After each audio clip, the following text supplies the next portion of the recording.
In zazen, we talk a great deal about the body, but what do we mean by that?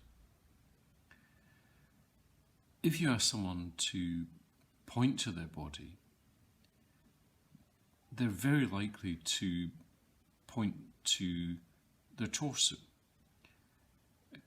They're hardly ever likely to point to their head. And that's unfortunate because as soon as you state it, it's obvious that our head is part of our body.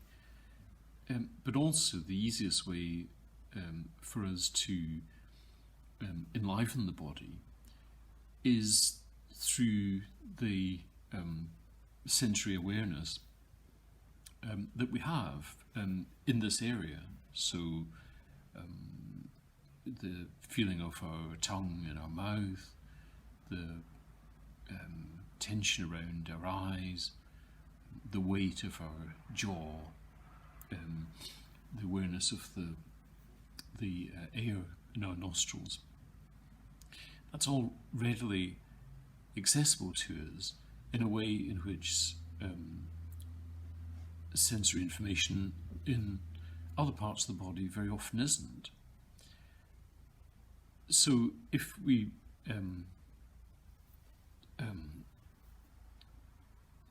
take a holistic sense of the bodies as including the head, then we can see how that sensory awareness can kind of gradually seep downwards, as it were, to our throat, our torso, and all of us, and animate and enliven the body.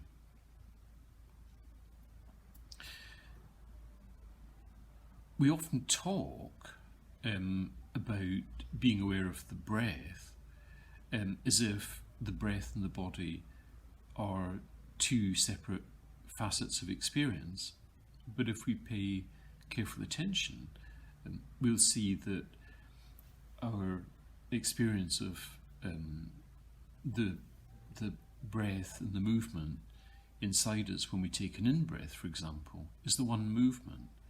And we can focus on the breath, or we can focus on the body which is moving, but it's essentially two aspects of the one thing.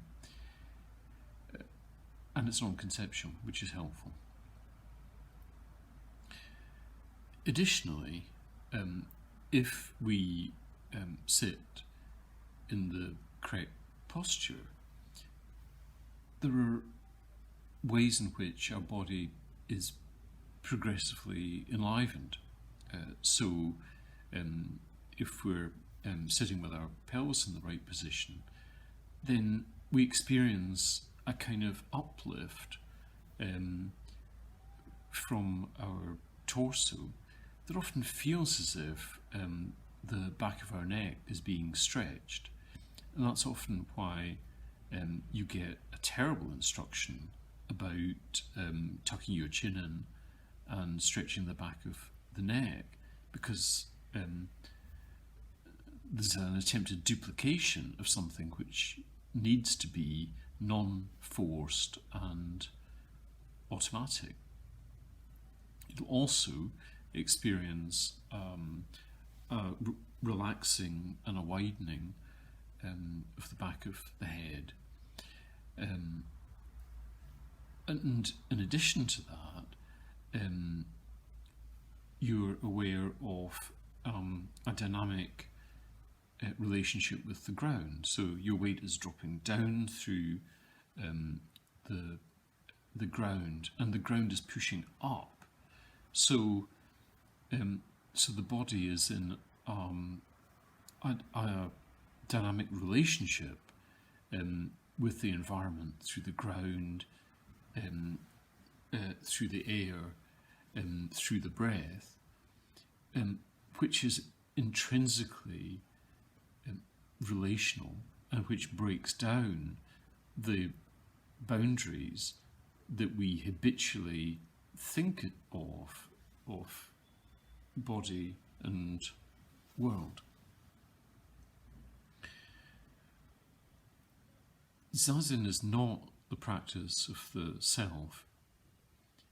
It is the effort of all beings expressed through this person. We require to pay close attention to the body because the body is our Dharma gate to understanding and living in a non-dual way.